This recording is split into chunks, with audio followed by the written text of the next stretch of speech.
Hey guys, welcome to our Fix Blood Sugar webinar. I am Leslie Prinz and we'll have Dr. Saunders here shortly. We're really excited for today. We are going to be talking about water. This has come up many times on quite a few of our webinars. And so we decided we better just take an entire episode. This is episode number 78, by the way, to talk about this. So as most of you know, if you've been on this webinar before, Dr. Saunders actually is seeing patients today. And so he'll be hopping on any second, but I thought I'd at least get us started here. So we have a lot of people hopping on, which is wonderful. Say hello when you hop on. We do record this as well. So if you do miss an episode, you can go to our YouTube channel, which you can find at bartonwebinar.com. You'll see our latest webinar. And you'll be able to click on that and subscribe to our YouTube channel. You'll get a notification every time we post a new video. And that's a great way. Also, if you have questions, you can go to our channel and do some searching and by topic, or maybe you have a question about a specific, you can type in any word and it will bring up any webinars that we've done on that topic. So a really, really invaluable resource. So be sure to check that out. Those of you on Facebook, hello, you can ask questions on Facebook and feel free to post your questions right there. I will do my best to ask Dr. Saunders those questions while we are live. It's just me and Dr. Saunders today, so I'm going to be in the background kind of navigating a few things. There he is, the man, the myth, the legend, Dr. Scott Saunders. So I thought I was going to have to do the show by myself. No, Good luck with that. we know better. We know you have patience today, so we're just thankful that you're here. I let them know that we were talking about water today, and I'm really excited about this because Dr. Saunders, he's a research man, so he studies and researches and tries things and tests things on himself, which I think is the best part. So he goes through the hard stuff to let us know what actually works, and I just really appreciate that. He's been my personal doctor since like, man, 2012, maybe 13. I don't know, but I've really appreciated him. So you guys are in for a treat as always when you get to learn from him. So I'm going to let him take it away. You don't need to hear me rambling anymore. Let's talk about water today. Okay, so one of the things that I wanted to start off with is a lot of what we think we know is not necessarily true. So I'm going to say some things that are kind of out there today, things that you may not have heard before, things that are a little different than our usual thing, the way we think of things as like the pH of water and the living water versus dead water and all that stuff. And if you think of it, you go, well, that doesn't make any sense. Well, how do you describe something that doesn't have a word? So as you're discussing or listening to this, if you have questions, by all means, send in the questions. But one of the things to consider is to have an open mind and look at, okay, what does all this mean, and why are these things the way they are? So water. Some people will tell you water is water is water is water. It's all the same. H2O, and it's a chemical, and it has two hydrogens and an oxygen, and that's all it is. But there's so much more to it than that. Water is the universal solvent. It is, without water, nothing could exist, no life could exist. Life exists because there's water, and because of certain properties of water. If water were, as it froze, were condensed as it froze, like everything else in the world, it would sink to the bottom, and the lake would become completely solidly frozen. The ocean would become completely solidly frozen. And then there would be no life on the earth. But because ice expands a little more than water is, then it floats on top of the water. And because it floats on top of the water, then there could be life underneath the ice. So the way water is allows life to exist. So there are some other properties of water that are really important, and that is something called pH. And pH literally means the partial pressure of hydrogen. And it is looking at how much of, the water is separated into hydrogen and hydroxide. So it's two H's and an O, H2O. And then if you separate one HO from an H, then you have H and OH. So that's hydrogen and hydroxide. And that's going on all the time. That's constantly happening in all water. And when there's an equal number of H's and OH's, then the pH is 7. That's the just the plain water pH. But if you start taking out some of the hydroxides and you just leave hydrogen, then you're making acid. And as you get more and more hydrogen in there, you're getting more and more acid compared to the amount of hydroxide. Or if it goes the other way, if you start having extra hydroxide, then you're getting alkaline or basic. So that as it gets more hydroxide compared to the amount of hydrogen, then it's getting more alkaline. So you've heard of the pH of water and how important that is. Well, let's look at a few pH things and what they are.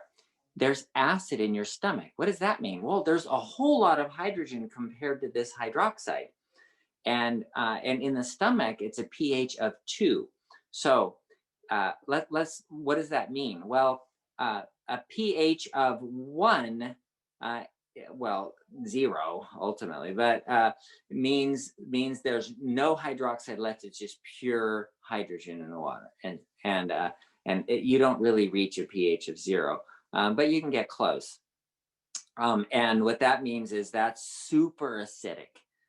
So a pH of 2 is very acidic, and it can get up because what your stomach is pumping out is it's their hydrogen pumps. It's just pumping out acid, and it's essentially hydrochloric acid. And if you were to take hydrochloric acid and pour it on your hands, it would like eat away your hands. It would denature all the proteins in your hands. Well, that's what it's supposed to do. That's how it's digesting your food. So you think of your stomach acid as a pH of maybe 2. And if you are drinking Coke, you might have a pH of 3 or 4. Coke is very acidic, and that's why it eats away your teeth. All of them do. And you think, well, I'll just have carbonated water. Well, carbonated water is pure carbonic acid, and that eats away your teeth too. So it's not that by itself, just because it's a cola drink or a soft drink, that it's good for you, or that it's bad for you, and a Perrier water is not. That's not the case. It's still just as acidic, or at least almost as acidic. And then if you look at other things like lemon juice is an acid, has citric acid and ascorbic acid.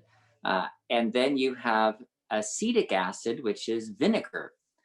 Vinegar is an acid. So these are all the acidic things, and they have high hydrogen compared to hydroxide. And then there's alkaline things that are alkaline. So baking soda, for example, is alkaline. That would have a pH of like 10.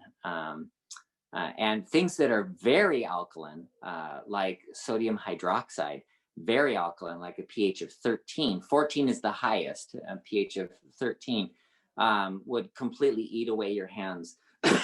In fact, it's more caustic to have something alkaline than it is to have something acid.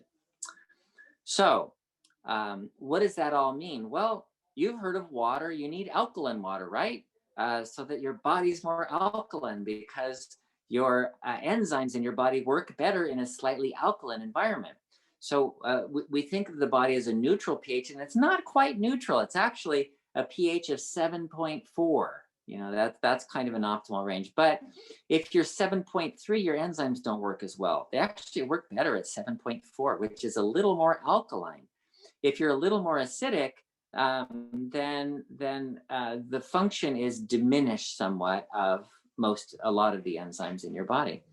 So the answer to that is to have more alkaline stuff, right? Drink alkaline water. And what they do is they separate out some of the machines that make alkaline water. separate out the hydrogen from the hydroxide, and then they take off the hydrogen and just leave the hydroxide. So they do that electrolytically. So the electrolysis brings the positive ions to one side, and then the negative ions, which is the hydroxide, to the other side, and then they flush out the one side so that they have what's called alkaline water. So is that of any benefit? Well, it might be, and that's where the issue comes in. Is there's a lot of we don't know. There have been studies done, and it seems to help at least some people. There have been studies done, for example, with baking soda. Remember, I told you baking soda is alkaline, right? So you add a little baking soda to water and drink that down. And they did this with people who had early kidney failure. So they were like stage 3 kidney failure. And the ones that drank the alkaline water with the baking soda in it every day, and it was only half a teaspoon, half a teaspoon in a cup of water, drink it down. They drank that every day. They had a diminished chance of going on to stage 5 and to going on dialysis. So, does it help? Well, it might. It might be of a benefit to be alkaline, but the way we look at things is you need more of something. Whereas if you look at a different way of looking at it is, how do I not be acidic? How do I not have too much acid in my body? And there's 2 main things that do that. One is breathing. When you take a deep breath, you fill up your lungs, you get out the extra carbon dioxide. The carbon dioxide in your blood is just like carbon dioxide in water. Remember how the carbonated water was acid? Well, the carbon dioxide in your blood is also acid. And so when you take a deep breath and you breathe it out, you do your yoga breathing in the morning, you know what you're doing? You're getting out that carbon dioxide and you're making your body more basic, more alkaline, and your enzymes will generally function better. So breathing is a really important thing. And then the other thing is food. Much of the foods we eat, especially things that have a lot of calories, are acidic. They make acids. They make organic acids. The waste products from them are acidic. And so they make the blood more acidic. And this includes carbohydrates. Gee, where have I heard that before? Proteins and fats. They tend to make the body more acidic. In fact, fats are fatty acids. That's what they're called because they do have an acid group and they are acidic. So fatty acids and proteins are made into what? Amino acids, right? And then to other organic acids. So those are all the acidic things that we do. So when we're thinking of, oh, I better drink alkaline water, you can think of it another way. And you can say, gee, I'm not going to have as much of those carbohydrates, fats, and proteins. And I'm going to eat more fiber, for example. Having more fiber allows the body to be more alkaline and not be so acid because there isn't as much organic acids as waste. So the kidneys function better, and everything works better when it's more alkaline. So that's the alkaline water idea. Alkaline water may help, and it may be okay, but it's often better to prevent the acidity in the first place. Breathe properly and don't eat so many carbs. So if you have diabetes and you're on the diabetes solution kit and you're in phase 1 and you're cutting out all those carbohydrates, guess what you're cutting out? A whole bunch of acid. So in the process of doing that, you're going to improve your body, the function of your enzymes, and have more energy. In fact, people who fast, they change their diet significantly and they start burning fats from their own body. They become more alkaline and they feel better. They have more energy. Okay, so that's the pH part of water. So then there's other people that say, well, it's important not to drink distilled water because distilled water sucks all of the minerals out of your body, right? That's not true. um, yeah, in that case, it's just water. And yes, there are some tiny amounts of minerals in water, but it's not something that is an important part of nourishing the body with minerals. The nourishing that you're getting with minerals really comes from food, and so the food that's grown in the ground has minerals. The minerals get into the food. So magnesium is we talked about this before. All of the uh, um, chloroplasts have are filled with magnesium because they're green. Anything green is green because of magnesium. And then there's iron and all of those minerals. They're really important, but they'll come from your food. So drinking distilled water is not a way to deplete your body, but it's often called dead water because it's been distilled. There's no life in it. There's nothing. There's nothing left in it. It's just like a pure chemical. It's like taking the sugar out of fruit and just eating the sugar and leaving everything else. Um, it, there's been some research that's really interesting to me, and I don't know the extent of the truth of it or what it really means. But there's been research on water exposed to emotions. When they freeze the water, it forms certain types of crystals. Different emotions will see different types of crystals.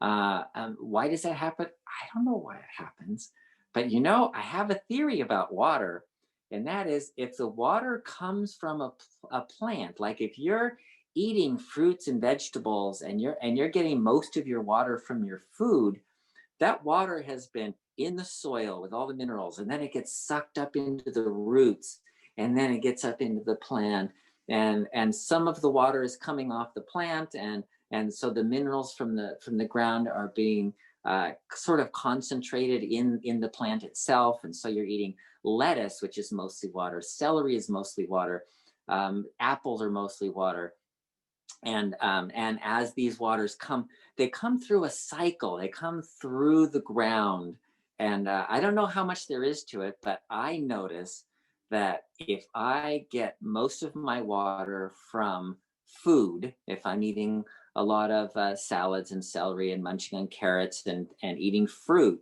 and vegetables, then I find I don't get as thirsty, I don't need as much water, I feel better. So that's an anecdotal report. You can take it however you want, but that's just how I feel about it. And I have read in one other case, there was a book on reversing diabetes where they did a whole food vegan diet where they're just eating fruits and vegetables and nothing else.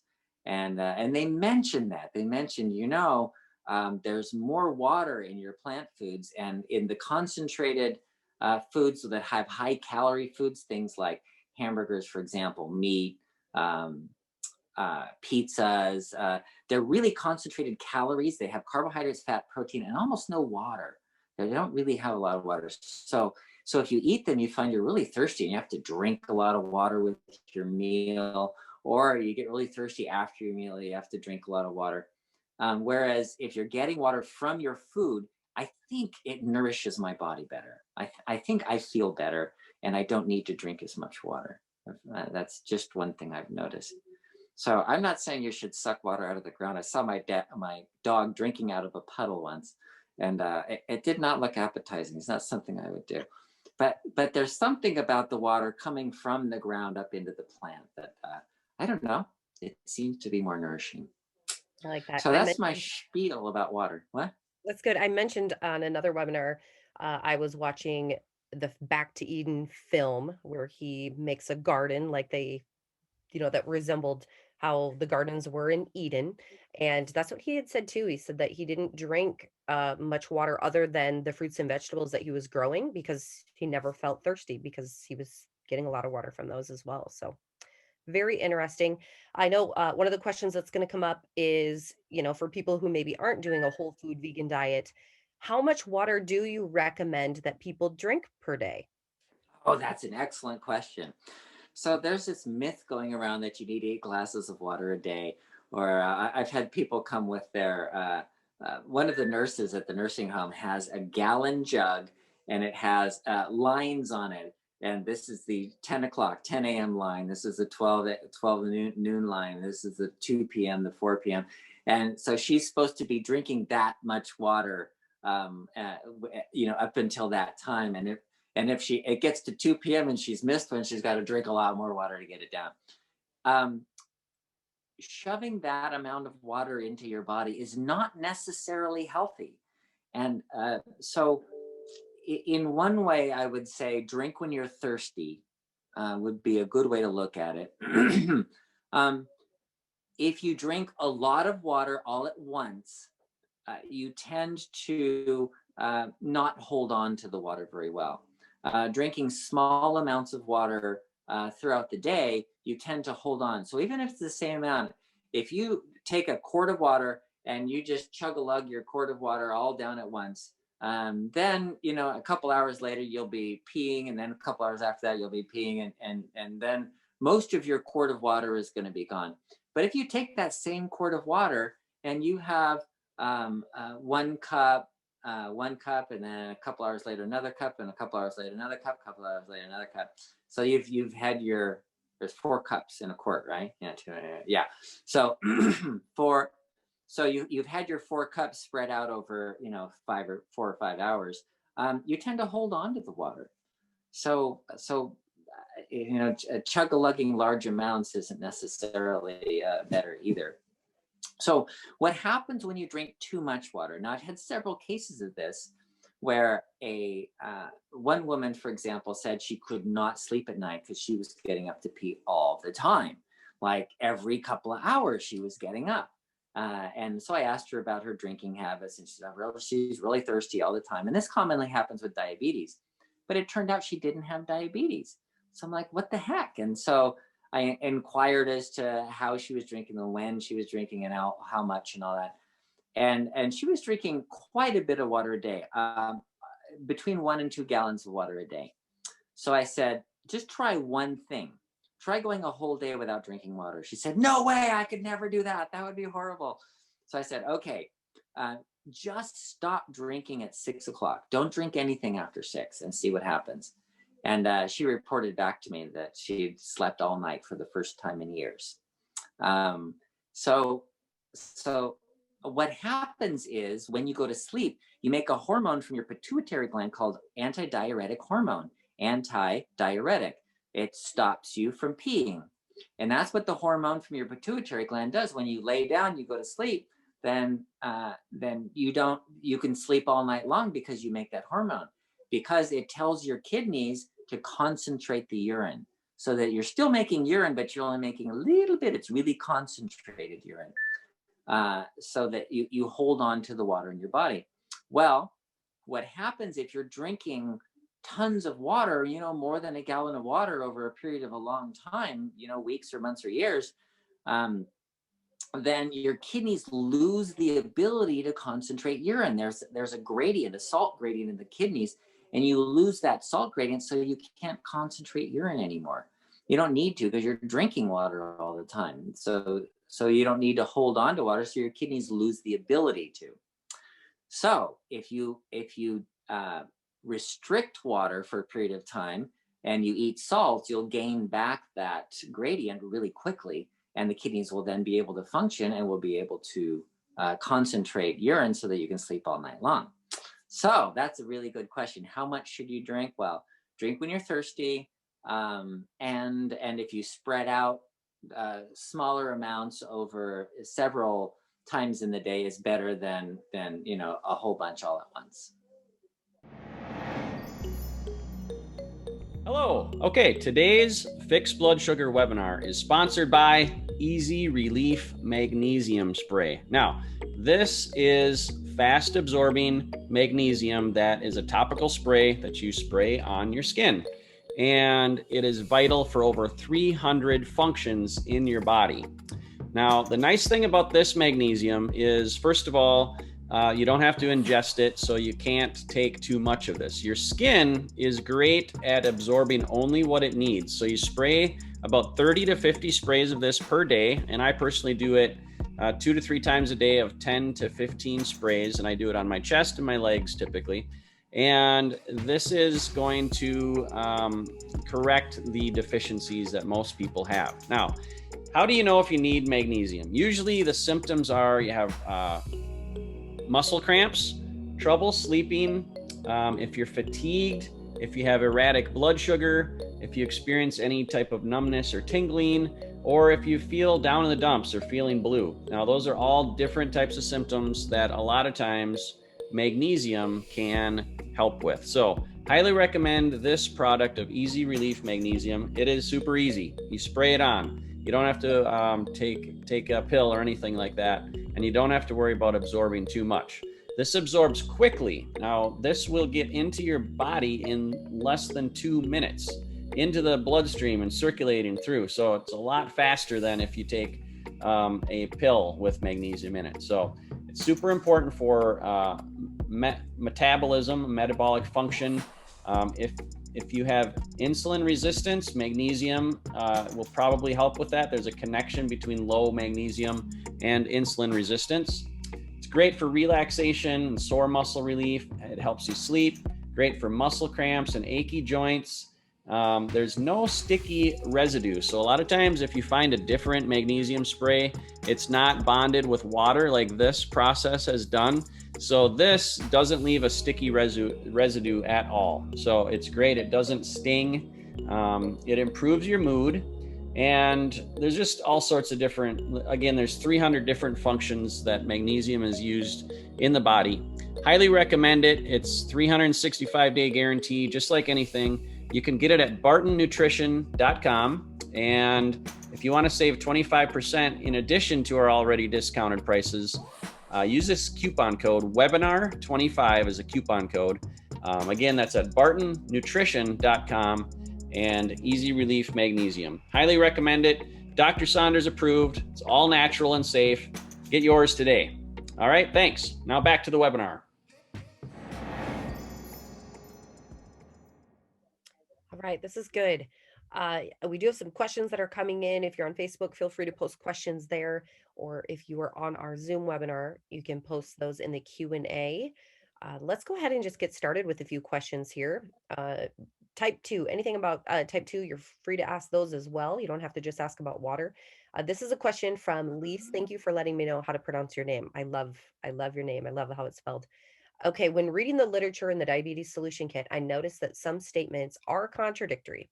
I'm not criticizing, nor am I doubting. I'm simply wanting clarifications and explanations. For example, no stevia was mentioned last week.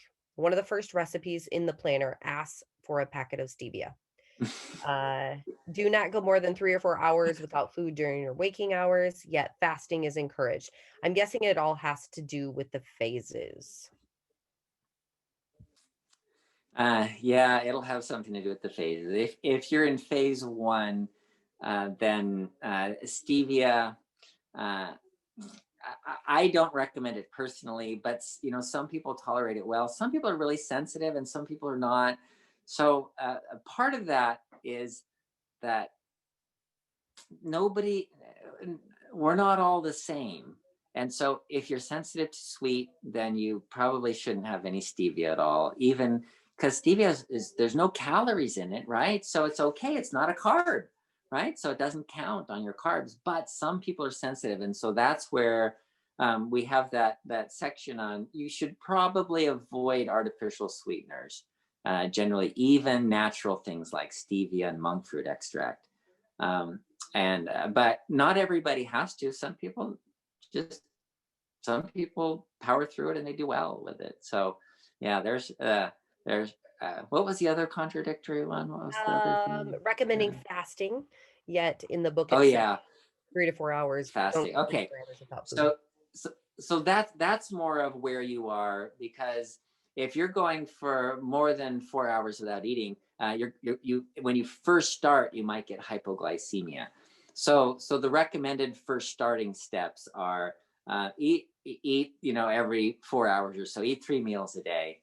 And then once you kind of get used to eating less, or fasting, if you do intermittent fasting where you skip a meal like dinner and you go all night, then fasting is great. Actually, fasting is really good for you. So the idea is we didn't want people to be really uncomfortable when they first got started, because if you just stop eating and you get hypoglycemic, that's kind of miserable. It's not bad for you, it's just miserable. And there is a webinar on that as well. So you can go back and watch that, I think. Okay, question from James. The Deep Sleep Diabetes Remedy by Scott Ranson. Is that different from the Diabetes Solution Kit?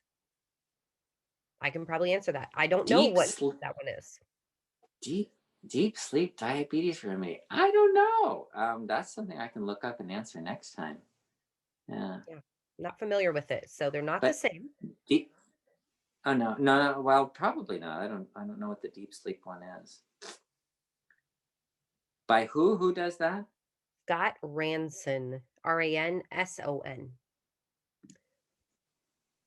And again, while he's looking that up, guys, remember you can go to bartonwebinar.com, subscribe to our YouTube channel there, because you'll get notifications every time we upload new videos. Okay. It's Hansen. It's Scott Hansen. Oh, okay. Okay. So that one is, it's a remedy, reverses type 2 diabetes while you sleep. A 3-minute bedtime ritual. Oh, that's interesting. Okay. Definitely different than what we do. But interesting, nevertheless. Another thing Krish had mentioned is Zero Water, which I think is a brand. Is Zero Water good at all compared to purified water that is available commercially? Zero Water is made at home using a commercially sold water filter system. Familiar with that at all? I've seen it, but I don't know. Yeah, filtered water is fine, and that's essentially what I did. The water at my house either tastes like bromine or chlorine or fungus. If it doesn't have the bromine or the chlorine, it always tastes like fungus. So I got one of those carbon block filters. Those I forget the name of it. Anyway, it's really good. And after a year, we replaced the filter, and it was still working though. We could have probably kept going for several years. But anyway, it's been really good. I like filtered water. When I was in Venezuela, we had a stone filter, and not a carbon block filter. But I like my carbon block filter. We have a Berkey at our house, so filters fluoride and some other stuff. Those are great. Yeah, we like that a lot. Yeah, you can dump pond water in a Berkey and it comes out clean. It's really amazing. That's how we technically usually test our filter to see if it's still good. We'll pour even like food dye and see if it comes out on the other end, and we're like, oh, it's still a good filter. We're fine. Okay. Let's see. Lise is on Jardiance for my diabetes. My doctor told me that I would be urinating more often, thus releasing sugar, and it would, of course, make me thirsty. In the last 3 weeks, I have started changing my eating habits while waiting for my kit, and I notice that I'm drinking less. My husband is a fruit and vegetable fan. He's always got them on the table, peeled, so more interesting for me. Yeah, that is really interesting. Yeah, Jardiance causes you to waste extra glucose, and in the process, then that gets rid of all the sugar that you've been eating. But if you change your diet and don't put it in, remember, just shut off the sink first instead of trying to mop up the floor. And that's what we talked about last time. And that's what she did. And so I think that's great. All right, we have a message from Paul. Paul has been doing the Diabetes Solution Kit for 7 weeks now. Awesome. Paul, give us an update on how you're doing. We'd like to know. Let's see. This is a good question, and I'm wondering if at some point we need to have a discussion about type 1 a little bit more in depth. If you are type 1, can you fast, or how should one fast? Okay, that's an excellent question. If you're fasting, you're not putting sugar into the system. And so if you're using insulin, you're injecting insulin, and you're not putting anything into the system, then your blood sugar could drop way too low, because your brain and heart and kidneys and nervous system need a constant supply of glucose. They need that all the time. So if you're not taking any in and you're injecting insulin, that's not good. So if you have type 1 and you'd like to fast, which is actually really useful, one of the things you can do is not take insulin and follow your blood sugar carefully and see where it goes. So you might just use a short-acting insulin in smaller amounts, because if the blood sugar starts going up and you haven't eaten anything, what that means is the glucagon is telling your liver to make more. You may need some insulin. So the best way to look at that is not to be afraid of your blood sugar going up to whatever 200, even 300. If it's in the high 100s or 200s, then that's okay if you're not eating. Remember, you're not adding anything into that, so it's okay. You don't have to get on it and make sure your blood sugar is always around 100 if you're fasting. So if when you're not eating, leave a little more leeway for your blood sugar to go up, and don't jump on it and start injecting a bunch of insulin, because there's nothing in your stomach to keep your sugar stable when you inject insulin. Does that make sense? Yes. Okay. Feel free to ask more questions, guys. Mohammed is wondering, some people say that artificial sweetener can cause insulin secretion. Is that true or false, or in between? In between. Thank you for asking. That's true and false. So they've tested this on various artificial sweeteners, and it may increase insulin secretion, but not everybody has that effect, and it may induce insulin resistance, and it might work on telling your fat cells, for example, to make more fat. So when they didn't actually test the number, the level of insulin, and they just looked at people who use artificial sweeteners compared to people who didn't. So this was a comparison of people drinking diet sodas versus regular sodas. And the people drinking the diet sodas gained a lot more weight than the people drinking regular sodas. And everybody's like, what the heck?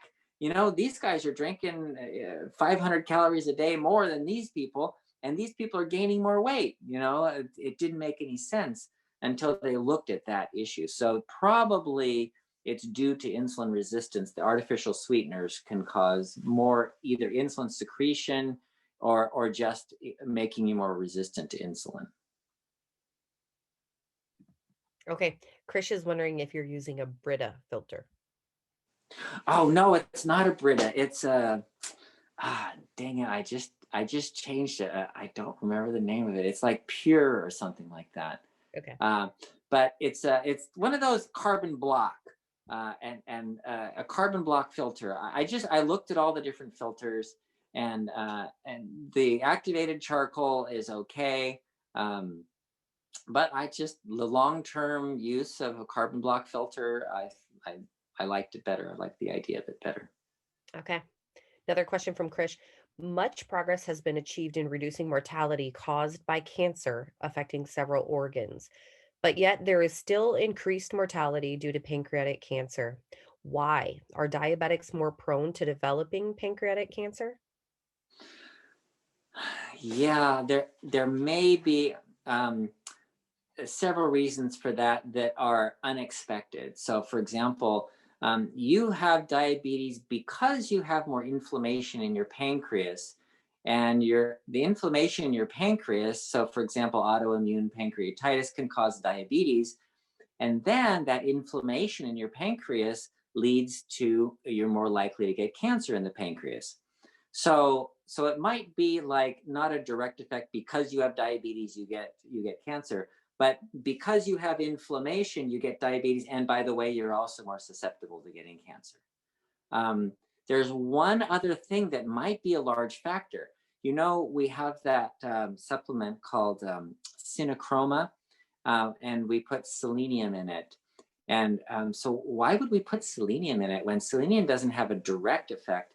It's because selenium lowers inflammation and by increasing glutathione. So there is a direct correlation between normal selenium and lower pancreatic cancer. And that's probably due to the inflammation, the anti-inflammatory effect of increasing glutathione. So if you're deficient in selenium, you can get pancreatic inflammation, which can cause both diabetes or increase your risk of diabetes and increase your risk of cancer, because clearly selenium does, studies have shown, the Arizona Cancer Study, for example, showed that higher selenium meant halving the risk of pancreatic cancer. That is great. Okay. Let's see. Paul giving us an update. He is the one who has been doing the diabetes solution kit for 7 weeks now. And he has seen significant improvement in his blood sugar readings, but his fasting readings are still in the 130s. Oh, that's fine, Paul. No problem.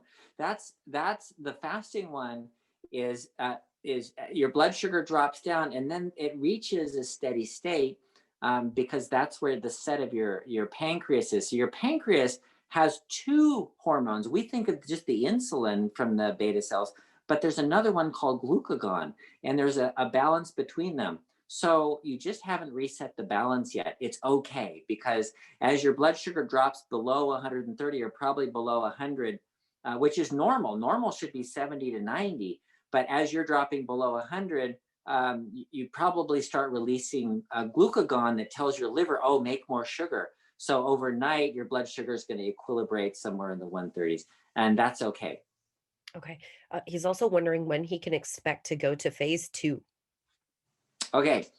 When your fasting blood sugar is consistently between 70 and 90. Consistently mean like a couple of weeks, it's pretty consistent in there. Fasting blood sugar between 70 and 90.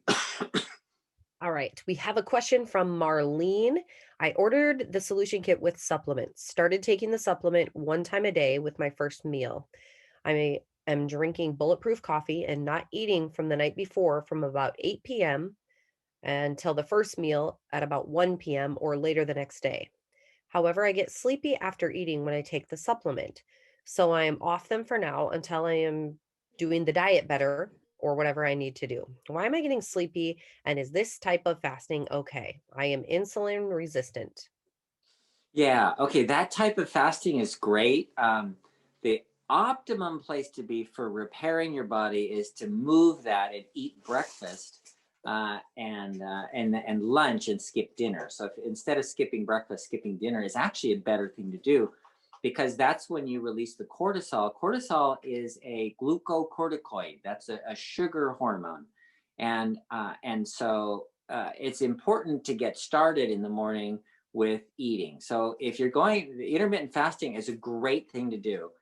It'll start burning fat. It'll start repairing your body, and your body repairs at night when your stomach's empty. So eating like 8 a.m. and 1 p.m. is a much better way to go, or 8 a.m. and 3 p.m. I have some people do.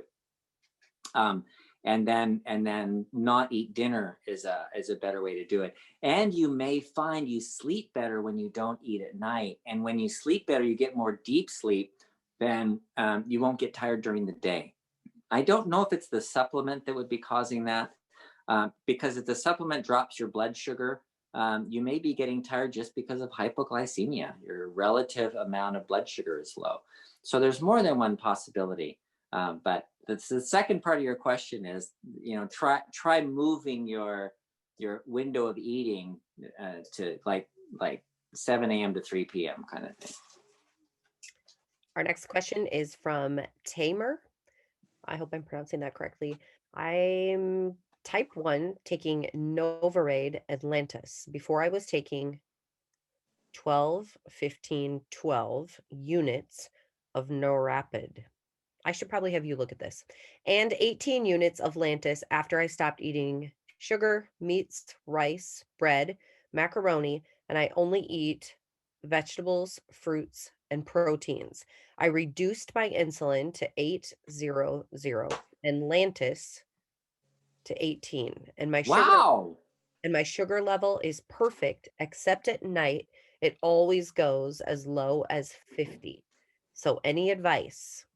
Okay, so your sugar level is perfect except at night. It always goes as low as 50. Okay, um, uh,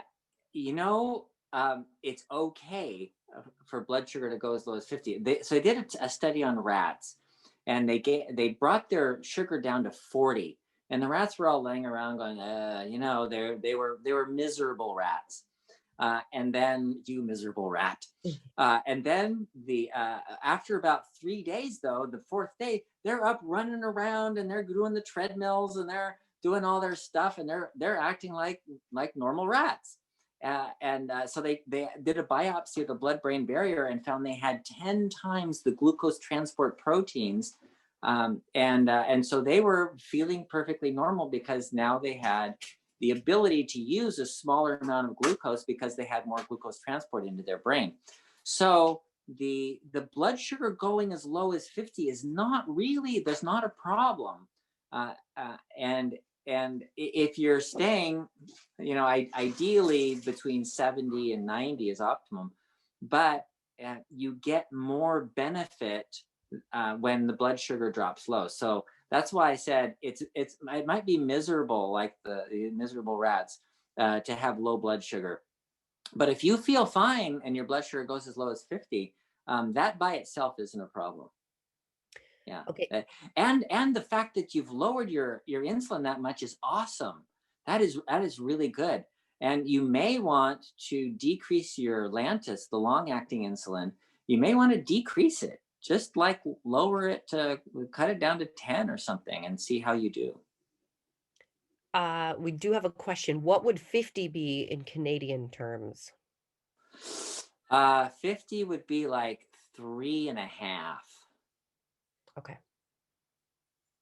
milligrams per deciliter glucose. You're good. You're good. Okay. Let's see. Okay, this is from Anonymous. Would taking baking soda in water every day be harmful over a long period of time? No, not in the amount that they used. In the study, the amount they used was a half a teaspoon. So it's not a lot. It's a small amount every day, and yeah. Okay. Yeah, so it's fine. Krish is wondering if, okay, Krish is taking CinnaChroma, Narvala, probiotic, and also one 500 milligram tablet of ester C. Should vitamin C be taken at a different time? Oh, no, that's unnecessary. Vitamin C, like I said, it's an acid. That's ascorbic acid. And we were talking about acid and base, right? And it's a buffering acid. It's an organic acid that buffers everything else. And so it's fine. Okay. And I love this message from Lise. I researched 3 programs before choosing the Diabetes Solution Kit by Dr. Scott Saunders. What won me over? The reason Dr. Saunders started this program: couldn't get to know his patients in 9 minutes. I've come to know that Dr. Saunders is so caring. He has a special of transmitting information. God bless Texas, and please bless Dr. Saunders and his team. Oh, yes. And 30 minutes after subscribing to this program, I got a call from my coach, who I can contact whenever I need. This team does not take your money and run. They care. That was awesome. Very awesome. Oh, awesome. Yeah. Okay. Question from Dennis. Is eating gluten-free better than eating regular wheat flour? Not necessarily. In fact, if you look at gluten-free flours, they are usually less protein. They're lower in protein and higher in carbohydrate. They're the types of flour they use, like potato starch, arrowroot starch. They're very high in starch. So they're very high carbohydrate and less protein. So if you have a gluten sensitivity, or if you have a genetic weakness, or if you have a problem digesting gluten or absorbing it, then you may have to be gluten free. But that's not true for everyone, and not everyone needs to be gluten free. All right. We have a question coming in. I'm a new type 2 diabetic. I'm having a hard time with the meter, putting the needle in for testing my blood levels. Any recommendations? I know. You know what? I'm needle phobic too. I hate needles. Man, I have no problem giving other people needles. I do it all the time. But man, come towards me with a needle, and I freak out. My hand starts sweating. Um, I don't know. Have somebody else do it. Don't do it yourself. Have somebody else do it. The idea of uh, is she pricking her finger? Is she talking about inserting like the needle for the new kind? So the one is to prick your finger to test and put the drop of blood on. The other one, the new ones, they have a machine that a little disc that goes on that you have to put a needle under your skin, and then you tape it on, and then you have your machine. You just wave it over it, and you get what your blood sugar is, a more analog of your blood sugar. Analog graph of your blood sugar. If it's that, then yeah, have somebody else do it. Don't do it yourself. She's wondering if there are any meters that do not have needles. Meters. No, because you're measuring blood, and you got to get blood out somehow, and yeah, so whether it's subcutaneous fluid or the blood from your finger.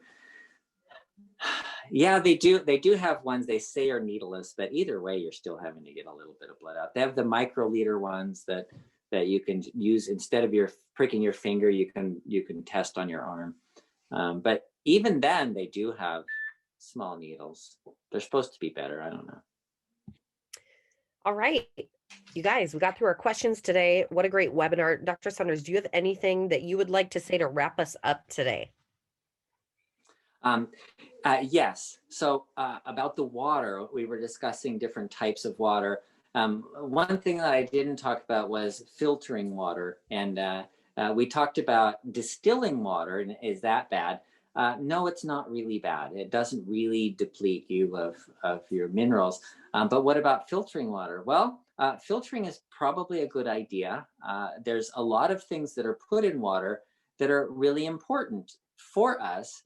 If we talk about how horrible it is to have chlorine and bromine in our water, right? These are things that are potentially damaging. They're oxidants, and they might damage our bodies. But the reality of that situation is, if you go to a place where they don't treat water with chlorine or bromine, they have a lot of problems with parasites and infectious diseases. And we had somebody come to the hospital with cholera one time. We're like, cholera? She had horrible diarrhea. And we're like, how did she get cholera? Well, it turns out that she had just been in El Salvador, and they were getting their water out of a well. And so she came over sick, came to the United States sick, and then showed up in the hospital because she wasn't getting better. Diarrhea was getting worse and worse and worse. So it was the only case of cholera I've ever seen. Where you have treated water, you don't have those kind of things. And people think, well, we don't have that in the United States. Well, we would if we didn't treat the water, because it used to be a common problem. Deaths from cholera in the 1800s were very common. And so on the one hand, we have to weigh those infectious diseases against the toxins that we're producing. So you know what? Treat the water, for heaven's sakes, and put a filter on it, and that kind of solves our problem. It's a great way to look at it. So that's what I had left out with the water thing. Okay, this is great. I saw one more question come in, so I'm going to do that before we sign off. Nancy's wondering, do you take 1 or 2 CinnaChroma pills each morning? Yes, you take 1 or 2, and it depends on the one. need. I think the bottle says 1. Yeah, it's formulated for 1. So you could get away with one a day, and that's just fine, because one pill has 5,000 units of vitamin D, which is an adequate dose. 200 micrograms of selenium and chromium, and has vitamin K. So the amount is fine for one. The only time we've had people asking about taking two is if they wanted 10,000 units of vitamin D, and they wanted to go off of a medication like metformin. So some people are on two for a while at least, but that wouldn't be a permanent thing anyway. Today's Fixed Blood Sugar webinar is sponsored by CinnaChroma, our best-selling advanced blood sugar support formula. Now, thousands of people around the world are taking CinnaChroma every day as part of their program to fix their blood sugar using natural ingredients that simply work. Now, Dr. Saunders formulated CinnaChroma to meet key nutritional deficiencies that most people have unknowingly suffered from for far too long. With CinnaChroma, you get a blend of 6 key ingredients. The perfect combination of chromium, vitamin D3, and vitamin K2, which it's important to take those two together, selenium, vanadium, and our 10-to-1 cinnamon bark extract. Now, if you're not already using CinnaChroma, I highly recommend that you give it a try and see how it helps your energy, your weight, and your blood sugar numbers. You can get CinnaChroma at bartonnutrition.com or on Amazon. If you get it at bartonnutrition.com, you can enter the coupon code webinar25 and you'll save 25% off at bartonnutrition.com. But I realize some people like to go to Amazon as well. So anyways, CinnaChroma, highly recommend. Now let's get you back to the Fixed Blood Sugar webinar. All right, that is it for today, guys. We will be back here 11 o'clock Central next Thursday. Again, thank you, Dr. Saunders, for all that you do. We appreciate you. Thanks. Bye, guys. Bye.